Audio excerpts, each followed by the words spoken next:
Devil Times 5, also known as Peopletoys or the Horrible House on the Hill, part of the evil children sort of subgenre of horror, so like stuff like The Bad Seed or The Omen, things of that nature. But this one's a more low-budget, weaker affair. Essentially, a school bus crashes and the driver is horribly injured, and 5 children escape. They look normal, but they're from a mental hospital. They're not quite all there. And they show up at a sort of lodge where a bunch of adults are hanging out, and there's some interpersonal stuff going on there. But basically, the children pretend to be lost, and they show up, and then people start dying one by one, but only in the last hour. And the movie really doesn't come alive until the last, like, literal 20 minutes. There's some really interesting kills at the very end.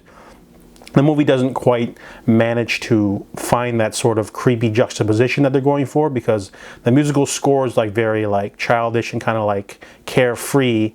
Meanwhile, you have like violence on screen a little bit, but you can definitely tell that the creative stuff didn't happen until the very last parts of the movie. For example, there's a scene where they lure one of the adults into the basement and they violently kill him in slow motion, and there's like this red sort of filter, but it just goes on for way too long. You know, you should have tried to imply violence instead of just them like hitting. It looks like they're just like attacking him with like, you know, wiffle bats or something. It doesn't really make for a shocking horror film.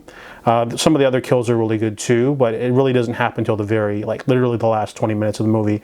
So the movie's a bit of a drag to get through, but if you can make it, you get some interesting horror kills. But I definitely felt like they should have played up the creepiness of the kids. They don't have like special outfits or anything. They just look like 5 random kids you'd see at the park in wintertime.